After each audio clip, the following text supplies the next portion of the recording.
नमस्कार साथियों। रश्मि के जेठानी ने रश्मि से कहा कि रश्मि, पारुल को मेरे साथ में शहर भेज दो। शहर में पढ़ लिख कर कुछ काबिल बन जाएगी। यहाँ गांव में देवर जी के गुजर जाने के बाद तुम बड़ी ही मुश्किल से खेतों में काम करके अपना गुजारा चलाती हो।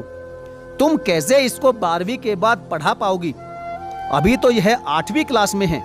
शहर से 12वीं करने के बाद मैं कॉलेज में इसे एडमिशन दिलवा दूंगी। यह घर में ही रहेगी। आखिर ताई और ताऊजी कब काम आएंगे? रश्मि ने अपनी जेठानी से कहा कि दीदी, लेकिन मैं ऐसे कैसे अपने दिल के टुकड़े को अलग कर दूं? मैं इनके जाने के बाद पारुल के लिए ही तो जी रही हूं।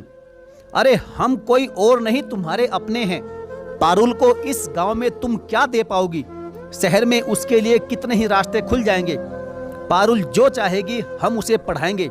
पारुल और हमारी बेटी जोया में हमारे लिए कोई फर्क नहीं है। अब तुम ही सोच लो, हम लोग फिर कल निकल रहे हैं।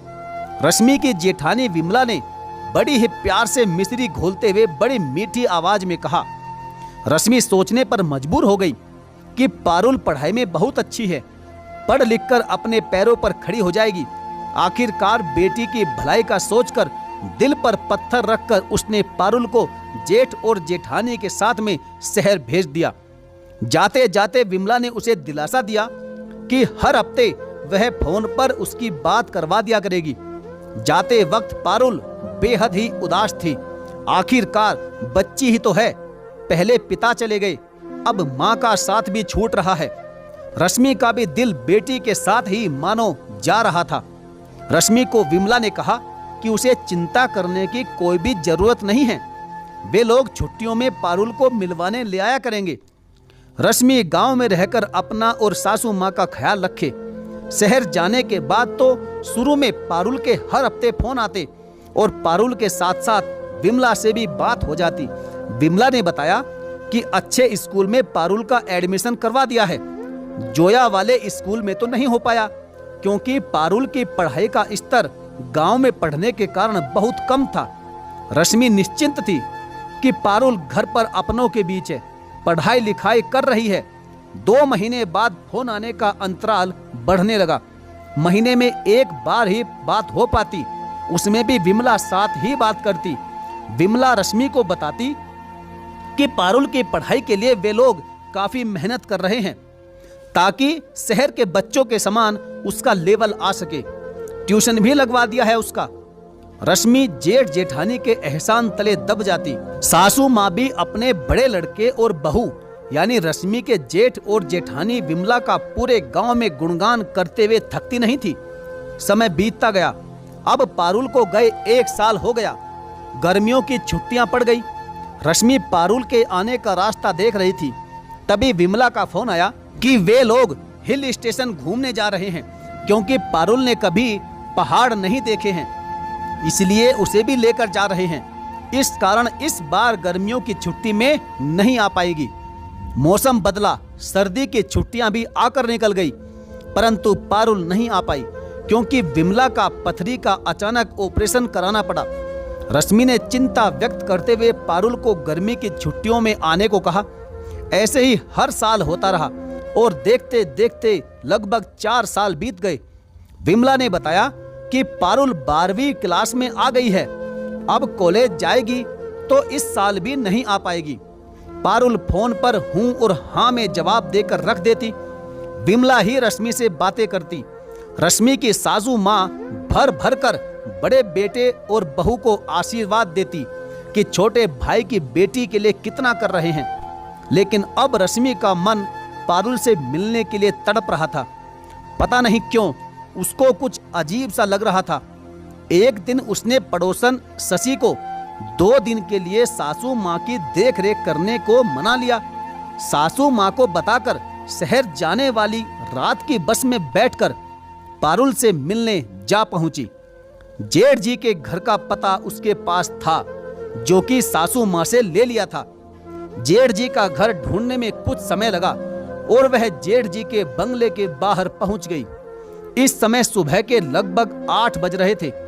बंगले का मेन गेट खोलकर कोई दुबली पतली लड़की झाड़ू लगाते हुए निकली। रश्मि ने उससे कहा कि विमला भाभी से बता दो कि रश्मि आई है।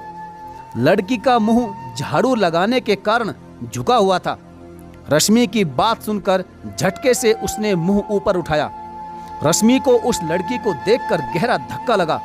वो कमजोर सी दुबली पतली लड़की और कोई नहीं बल्कि रश्मि की बेटी पारुल थी। मां को देखकर पारुल की आंखों में आंसू बहने लगे। रश्मि को क्षण भर में ही माजरा समझ में आ गया। झाड़ू फेंककर पारुल का हाथ पकड़कर घर में घुसकर आवाज लगाई, दीदी, अरे ओ दीदी, कहां हो आप? अरे रश्मि, तुम यहां कैसे? विमला अचानक से रश्मि को सामने देखकर बुरी तरह घबरा गई। बहाने बनाते हुए विमला बोली, अरे रश्मि, वो आज काम वाली बाई नहीं आई है ना, तो पारुल ने झाड़ू लगाने की बहुत जिद की। मेरा मना करने पर भी नहीं मानी तो मैंने हाँ कर दी। जा पारुल बेटा, हाथ धोकर नाश्ता करने आ जाओ। पारुल हाथ धोकर एक आड़ी तिरछी स्टील की पुरानी प्लेट लेकर ताई जी के सामने आ पहुंची। विमला लाड दिखाते हुए प्यार से बोली, अरे बेटा, क्रोकरी वाली प्लेट लेकर आओ ना। रश्मि सब देख रही थी। हाथ धोकर जब वह आई, विमला ने उसका चाय नाश्ता भी लगा दिया था। तब तक पारुल ने प्लेट में नाश्ता लिया और जमीन पर खाने बैठ गई। विमला बोली, डाइनिंग टेबल पर बैठकर खाओ बेटा। नहीं ताई जी, मैं तो हमेशा नीचे जमीन पर ही। उसके कुछ कहने से पहले ही विमला ने सैंडविच उसके मुंह में रखते हुए कहा, अरे बेटा, खाते समय बोलते नहीं। फिर पारुल का हाथ पकड़कर उसे ऊपर कुर्सी पर बैठा दिया। हंसकर रश्मि की तरफ मुड़कर विमला बोली, देखा रश्मि, इतने साल बाद भी भूल जाती है।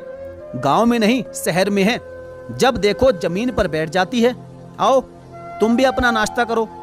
रश्मि मन में सोच रही थी कि बाहर जो देखा वह सच था या यह सब। शायद बाई के ना आने पर पारुल ताई जी की मदद कर रही थी, इसीलिए झाड़ू लगा रही थी। रश्मि ने ऐसा सोचकर अपने मन को समझाया। इतने में जोया ऊपर से नीचे आती हुई दिखाई दी। सीढ़ियों की ओट में होने के कारण चाची रश्मि तो उसे दिखी नहीं, लेकिन पारुल को डाइनिंग टेबल की कुर्सी पर बैठा हुआ देखकर जोया तमतमाकर चिल्लाई, अरे गंवार, तेरी हिम्मत कैसे हुई चेयर पर बैठने की? पारुल के हाथ से प्लेट छीनकर फेंकते हुए बोली, मम्मी, इस नौकरानी की बच्ची को क्रोकरी में नाश्ता क्यों दिया तुमने? साथ ही पारुल को डांट कर बोली, जाओ जाकर मेरे जूते पॉलिश करके लाओ। जोया ने पारुल को चांटा मारने के लिए हाथ बढ़ाया ही था कि रश्मि ने जोया का हाथ पकड़कर एक जोरदार तमतमाता हुआ थप्पड़ उसे जड़ दिया।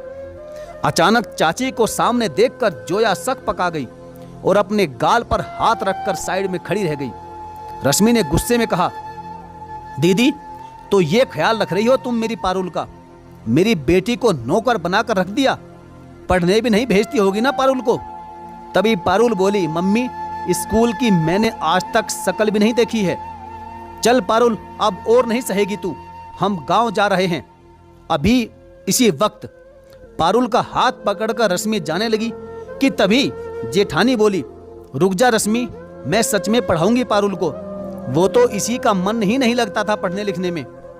बस दीदी, अब और झूठ नहीं। हमारे गांव की सबसे होशियार पढ़ने वाली मेरी पारुल को आपने अपनी नौकरानी बना दिया। आपने जो गलती की है, गलती तो बहुत छोटा शब्द है। आपने तो अपराध और गुनाह किया है, धोखा दिया है हमें, हमारे विश्वास को। विश्वासघात किया है तुमने हमारे साथ। रिश्तों को तार तार कर दिया है आप लोगों ने। आपके साथ भाई साहब भी बराबर के गुनहगार हैं। अरे सगे भाई की बच्ची को ही नौकरानी बना दिया। उनका दिल नहीं दुखा ये सब करते हुए? शर्म नहीं आई आप लोगों को? और जोया, तुमने अपनी चचेरी बहन से नौकर की तरह व्यवहार किया। इन सब गलतियों की माफी नहीं है। आप लोगों ने तो रिश्तों के नाम पर ही विश्वासघात किया है। यहाँ शहर में आपको नौकर नहीं मिला, जो मेरी बेटी को वहां से लाकर यहाँ नौकर बना दिया। कभी आपका जमीर जगे तो अपनी करनी पर विचार करना कि आपने किसी मासूम के साथ क्या अपराध किया है। भगवान सब देख रहा है।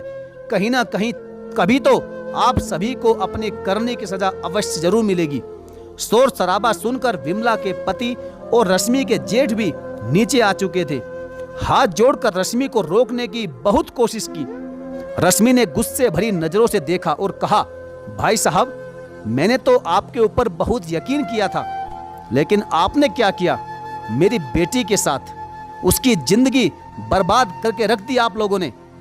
हर गलती की माफी नहीं होती। आपने अपने सगे भाई की बेटी को नौकर बना दिया। धिक्कार है आप पर। आपने और जेठानी जी ने तो सगे रिश्तों का भी मान तक नहीं रखा। जेठ जी, जेठानी जी, आपके दिए इस धोखे की माफी आपको कभी नहीं मिल सकती। यह कहते हुए रश्मि पारुल को लेकर वहां से चली गई। साथियों, रश्मि के जेठ और उसकी जेठानी विमला जैसे किरदार हमारे समाज में जगह जगह पर पाए जाते हैं। ऐसे लोगों की भरमार है हमारे समाज में, जिनकी नजरों में धोखा देना, बुरा बर्ताव करना एक साधारण सी बात है। ऐसे लोग खून के रिश्ते को भी नहीं देखते। स्वार्थ ही इनके जीवन का परम लक्ष्य होता है। रिश्ते नातों में इनका विश्वास नहीं होता। समय आने पर किसी को भी बेचकर ये लोग अपना काम निकाल सकते हैं। ऐसे लोगों से हमेशा सावधान रहें, बचकर रहें। घर के होकर भी मीठी मिश्री घोलकर डसने का एक अवसर भी जाने नहीं देते ऐसे लोग। इस कहानी के माध्यम से यही बताने की कोशिश की गई है, अपने बच्चों के लिए आज के इस भौतिकवादी युग में किसी पर भी आंख बूंद कर भरोसा ना करें। धोखा कहीं भी किसी भी हालत में कैसे भी मिल सकता है। जागरूक रहें, सतर्क रहें, सावधान रहें। इस तरह किसी की बातों में आकर अपने बच्चों को उनके साथ कतई ना भेजें। तो साथियों, यह थी आज की हमारी कहानी। आपका इस कहानी के बारे में क्या विचार है, अपनी राय कमेंट बॉक्स में जरूर लिखें। और वीडियो अच्छी लगी है तो वीडियो को लाइक करके हमारे चैनल को सब्सक्राइब जरूर कर लें और साथ ही साथ बेल आइकन को प्रेस करना बिल्कुल ना भूलें। तो चलिए साथियों, मिलेंगे फिर और किसी दमदार और बेहतरीन कहानी के साथ। तब तक के लिए धन्यवाद। जय हिंद।